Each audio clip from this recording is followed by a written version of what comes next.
Hey, this is trending at some point, and this is my review of Real Housewives of Atlanta, season 15, episode 1. I try not to watch anybody else's review until I did mine, just so I could have my fresh look at it first. But I will say that I do watch Love and Marriage Huntsville, so anything Martell says is automatically going to be a lie to me. I'll tell you that right now. That man is a liar. So if you are a fan of Martell, you're not gonna like my review most likely. So just wanted to put that out there. Okay, so first scene, I'm reviewing this as I watch it. So there's some things I don't know that's coming yet, and you'll be able to tell later. First scene, Sheree is in the first scene, and I just want to say I wish her choice in men was as good in her choice in how she takes care of her body. The mutual friend that Sheree met Martell through is Carlos King. Carlos King is not your friend if he introducing you to Martell. She said she's really happy she didn't give up on love. Baby, give up on it. If this is what you think you getting, give up on it. Mm-mm. Dang. So 2 seasons in a row, she gonna be just looking like a fool over a dude again. Oh my gosh. Just add him to the pile with that doctor, the dude that got out of prison, and Martell. I can't remember if there were other ones, but those are the top three I know. Y'all, yeah, Bravo, don't show off Martell body. Let it go. Let it go. Martell better sit his fraud, in my opinion, scammy ass down somewhere. Gonna call Todd an opportunist. Here's the thing: Todd adds value. He does add value. Martell subtracts value. So let's say both are opportunists. One at least did benefit the person that they saw an opportunity in. Martell takes, uh, sucks the life out of people he's around, uses, doesn't give anything back. So Martell, please stop. Just be quiet. And I did see some of Sheree's tweets back and forth with Candy, and I just want to say, Sheree, you doing it again. You looking like a fool again. Oh, and the other one that made her look like a fool wasn't a dude. It was Kim Zolciak. You went hard for somebody that just didn't deserve, and you come out looking like a fool, and then here you go again. Like you can see, right? You said you watched the show, right? This man don't even claim you. Andy meets with Don Juan and Carmen. Don Juan brings up Sheree's not sales. She by she not ready. Yeah, Sheree, like, there's one thing, yeah, you get an influx of energy and okay, your site crashed, but even when it became available, it was not what was on in your runway. It was not that they were what they say, she by Shein or something like that, pieces that were just marked up really high. And Candy does make a good point. She always says she has people, you try to help her out, and she's just never quite ready. Like, it's still Dwight fashion show with no fashions or whatever. So oh, poor Ace, that she took a call. Katie took a call while she was in confessional, and Ace is like, you know, I like it when you help me. You help me to understand better and stuff. And that's so sad. Oh, Kenya and Monietta show up to see Candy, and they bring up Monietta not defending Candy when Marlo was saying whatever she said last season. Marlo be starting so much mess, and they give Monietta basically a chance to address it and apologize. Is how I see it. So Monietta is playing matchmaker, and there's a guy named Roy that she introduced Kenya to, and Kenya says she's crazy about Roy right now. I wish the best for her. Kenya calls herself a chocolate Barbie doll, and I agree. She is so pretty. Yes, Kenya, you are a chocolate Barbie doll. Before I say this next thing, I just want you to know. Okay, first of all, if you haven't figured it out, I am a black woman. Also, I do have 4C textured kinky hair that I do wear out. I've been wearing my hair out for a while, but like years. So when I say this next thing, it is not texturism. It is purely, as someone that does wear their hair in this style, my opinion. I cannot stand the shape of Candy's afro in her confessionals. It's something not quite right. It's going real boxy, almost has like sharp corners about to happen. And it needs to go either one of two ways. They need to shape it up, because I don't think that's her hair. I think that's a wig afro. That means that they could have gotten her a better wig afro. Not talking about the texture, I'm talking about the shape.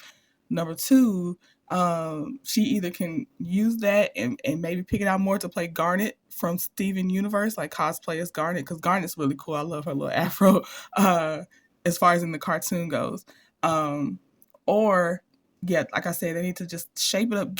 She needs to get a different afro wig. Like Cynthia's was big, but the shape was right. This one just, I don't know. It seems like Party City, and I like Candy, so this isn't but like some. I'm gonna say anything because I don't like Candy. I don't like this wig. I don't like the shape of this afro. Okay, y'all. Maybe it's because it has the bangs, and it's sitting right above or on her eyebrows, and then the shape of Candy's face, so it's accentuating boxy. Maybe that's what it is. They can do better by Candy. Candy be wearing some beautiful hair. The one where they all had their the promo shot that they have, that afro that Candy had, that was Diana Ross. That was beautiful, and it was even bigger. It's not about that. It's something about this specific afro wig that's rubbing me the wrong way. Bravo is bringing up the receipts about Martell. And this is like the light receipts, honestly, because this is just more to show that he is not really serious about Sheree. The other ones, and I don't know what they're gonna show later, but the other ones from Love and Marriage Huntsville, this man is, in my opinion, he is a stalker. He does not respect court orders. He does not respect the law. He does not respect women's space, um, their peace of mind. He is not a good man, y'all. And Kenya was being nice that she said Martell lightweight tried to like flirt with her or see what she was about through her Instagram DMs or whatever. I see her. She is trying to go nicely about it because when Kenya doesn't like somebody, that's not how she's gonna phrase what's going on. So she is really trying to keep it cool with Sheree. That how I'm seeing it. I'm not sure how I feel about this KFC chicken nugget. Is it a commercial? Is it a real commercial? I'm honestly asking. I don't know. It's still, I, it's leaning towards Mary J. Blige. Crispy chicken. I don't like it. I don't like it. Okay, and then just okay. The fact that when Candy goes up to Kenya's phone, she has to hit accept. That means that anything Martell says about her replying and kind of giving it back to him, I don't know. That has to be a lie because until you hit accept, I don't think that they really one know you've seen it and you haven't. That means you haven't replied yet, from what I understand. So I think they might be showing stuff. So I don't know if it's gonna come up and show that she had replied to him, but I don't think that's how it works. Okay, yep. Okay, yeah, she had never replied to him, and now he didn't deleted his messages. I can't stand that man. I do feel bad for Candy. She starts crying when she's trying to explain like one of the most recent arguments she's had with Todd, and her tears seems like they're coming from the fact that he did something on purpose to make her seem like she doesn't adjust at all. So I do feel bad if that's what he's doing. This is one of those where you can kind of understand where both are coming from. Candy's always been on her thing before she met Todd. Then he had ideas, so there's more things that they do that keeps her busy. She does have more kids now. So like Kenya said, try to compromise, find ways to spend more time together because that is true. Like they've been really good together. I don't want to see them end up divorced either. So that was nice. But to each their own in their own household, and they know what they need to do and what they can handle. So who are we to tell her that she's doing too much? I've never heard a father be told that they're doing too many projects. So I just that's where I'm coming from. Okay, so Sonia and Ross have their scene next, and I just want to say this: she hasn't started talking yet, so this is just me from last season impression. I hope Sonia makes wiser decisions this season. Um, she is she was not a great judge of character to me last season, and she was trying to manufacture a couple things last season. I think she temperature checked wrong and thought, oh, Drew is the one I'm going to go after, maybe because how Drew and Kenya used to butt heads. I don't know, but I just hope she makes better decisions this season. Okay, so they show Sonya's little immediate family tree of who all is in the house right now. And Sonya's throwing Ross, her husband, a 40th birthday party. and it's Harlem Nights theme, which is this. Now I don't care how many black people do it. I love Harlem Nights, so I'm not saying that. I'm just saying the timing is interesting. That I think the most recent last season of Real Housewives of Salt Lake City, they did a Harlem Nights theme for they nicknamed him Coach. I cannot recall the housewife's name, but the one that's going to jail or in jail for scamming her. She threw him a Harlem Nights theme, I believe. But that's one of my favorite movies, so I'm not knocking it. It's just crazy that that is happening so soon after another one like it, and it's in the Bravo universe. That's all. But yeah, I like it though. I like the theme. Ooh, no. Sonia hired her brother in law as her assistant. Before they even started describing problems, I was like, that's not good. Well, her sister is saying that Sonia crosses boundaries with uh, her sister's husband, aka Sonia's brother in law. Like she gave an example that like he could be eating dinner and Sonia's trying to throw tasks at him. And I don't know. To me, it all depends on compensation too. Like, and I know she's probably not compensating him enough for him to be on the clock even when he, is eating dinner. Like there's got to be a start and a stop time, or you're really probably underpaying the person because when it gets into them those wee hours, you're probably not still paying the rate that they charge either per hour or however they have it broken down. So yeah, it's like you kind of cutting into time. I can believe it because I just don't think her budget is big enough to compensate him for going into extra time. And then she's probably not in her mind accounting that as work time. But it is. It is. If you're making me think about work, talking about work, we're on the clock then. Ross don't want to be in the middle of it. He said, I'm gonna go check on Deuce. Yeah, don't get in the middle of sisters. You're the in-law. Don't even do it, Ross. Smart choice. Yeah, I think Sonia is operating in the space of y'all are living in my house, kind of living off of me, and I'm gonna ask when I feel like it. The same thing Portia was doing with her sister, I think. But I know, even if Sonia don't say it out loud, it's because she's like, y'all in my house. I'm kind of bankrolling y'all, at least a hefty portion of it, and all I'm asking is blank. Unless they edited it out. I see that the mom didn't say nothing, the dad didn't say nothing, Ross walked away. So the scene with Todd and Candy at their house, and Todd is busy, and it seems as if his work is encroaching on family time. I don't have I don't have anything for this scene. I don't have a side to take on this one. It seems that they're kind of equally doing some things. So that's I don't have anything on this one. I have a couple little cute screenshots for y'all for the scene. That's it. I ain't got nothing. The next scene is with Marlo and her nephews. And before it goes too far, I want to say it now while I still feel the warm fuzzy. Um, I love seeing Marlo and her nephews together, and they were making quesadillas, which is so cute. So I will say that now, just in case it goes left later. Oh, wow. So Marlo's sister is out of jail now. Marlo still has custody. And Marlo says her sister hasn't tried to contact her nephews. And Marlo says, those are my boys. I really love to hear that because even had the sister gone out of jail and tried to contact them, I do think it's good that Marla keeps the custody just so they can have a better quality of life and then still have a relationship with their mom. But sometimes living with your biological parent isn't always the best, even if they're not literally, locked up or anything. So I think for them, I hope it stays stable like this and they graduate high school from being in her custody. I wish the best for the children. They didn't make these choices. Marlo and her nephews have a life coach now. She seems to have a therapy background. I hope she does. But this seems really good for them. They can address some things head on. I do like that they addressed Marlo giving them away last season, and then just some hurt that has happened.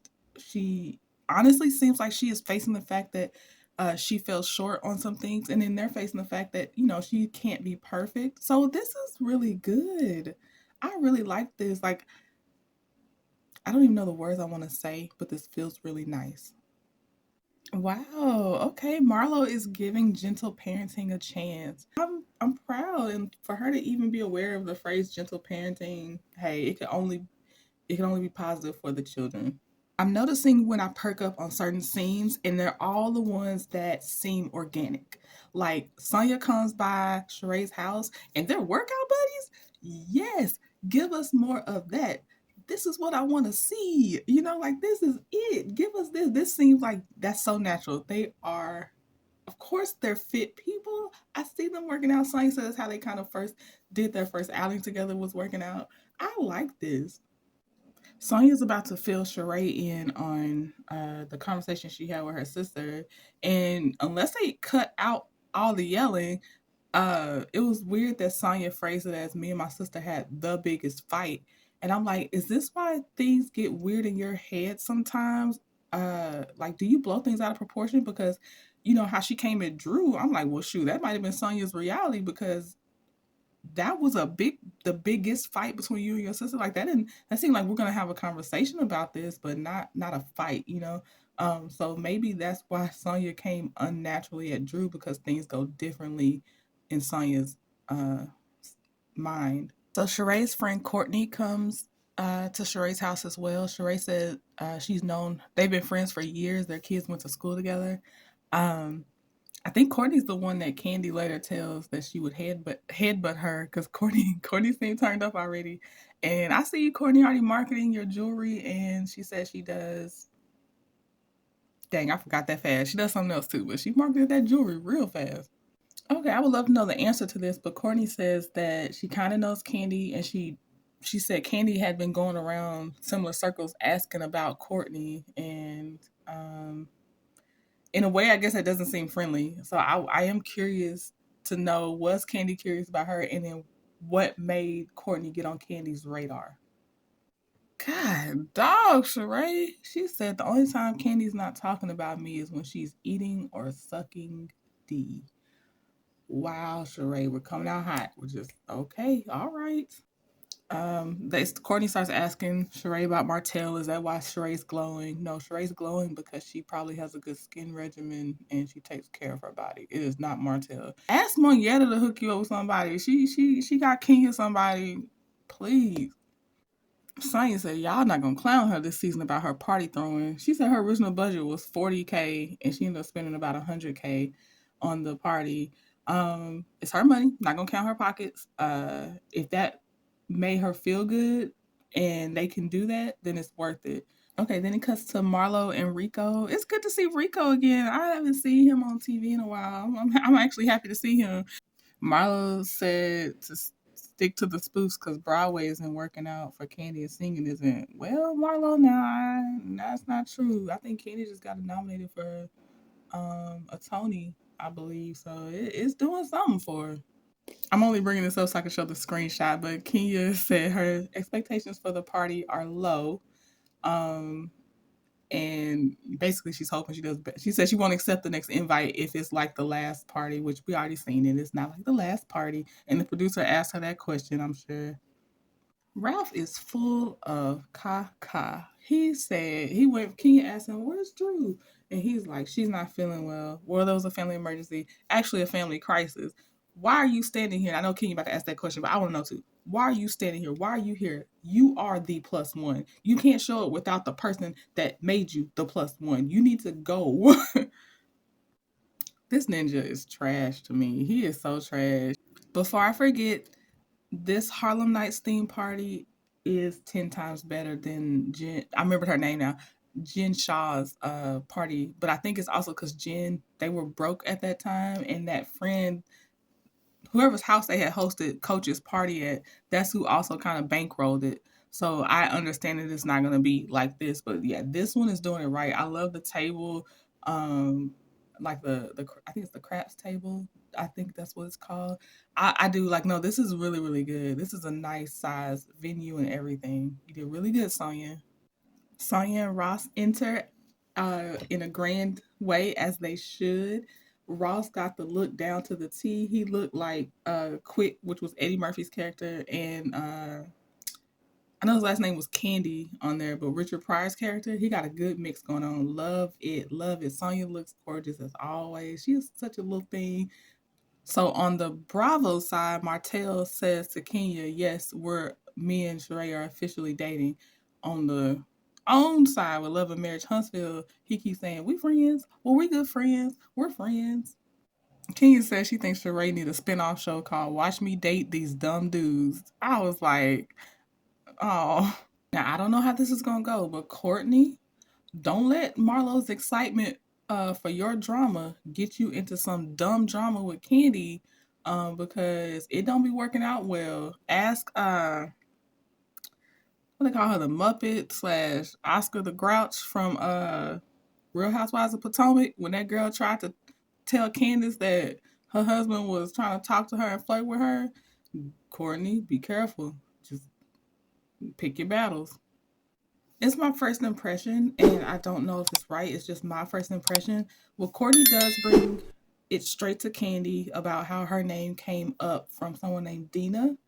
Um, and Courtney didn't seem to be escalating the situation, but Candy's energy, although she asked Courtney, what's this energy? Candy's energy seemed to escalate first, and maybe she's already on 10, irritated from something else. But it does seem like Candy came stronger first at Courtney. Sheree calls herself a Ferrari, because Monyetta's trying to tell her that, hey, me and Candy have heard he's at least seeing maybe one or two other girls here in Atlanta. And Sheree's like, well, in her confessional, Sheree's like, well, I'm a Ferrari. If he wants to downgrade to a Toyota, that's him. Yeah, but he gonna bring that Toyota infection back to your Ferrari, so you still might want to be careful and let it go. Let him go. They cut back to Marlo, no, sorry, to Candy and Courtney arguing, and they show a cut of Marlo. I saved it for y'all, so if you can see your screen, this is me. I am Marlo at this point. I'm like, what's going on? And I'm not in it. I'm just around it. No, like, yeah, I need to hear what's going on. It's getting a little cray cray, especially because Marlo's like, thank goodness it's not me. Okay, Kenya is telling Sheree that Martell slid up in her DMs, and Sheree's like, let me see it. Now, from what we saw earlier, she's only going to see that Martell requested to message her, but since he deleted his messages, we won't know for sure what the messages said. I don't like that Sheree called Martell over. From the trailer, I thought that Kenya had brought it up around both of them, but Kenya came to Sheree as a girlfriend to a girlfriend, and now Sheree's calling him over. I don't like it. I just don't like it. So it'll be the next episode when Kenya and Martell get into it directly. So that's all I have for this episode. Thanks for hanging out with me. Talk to y'all later.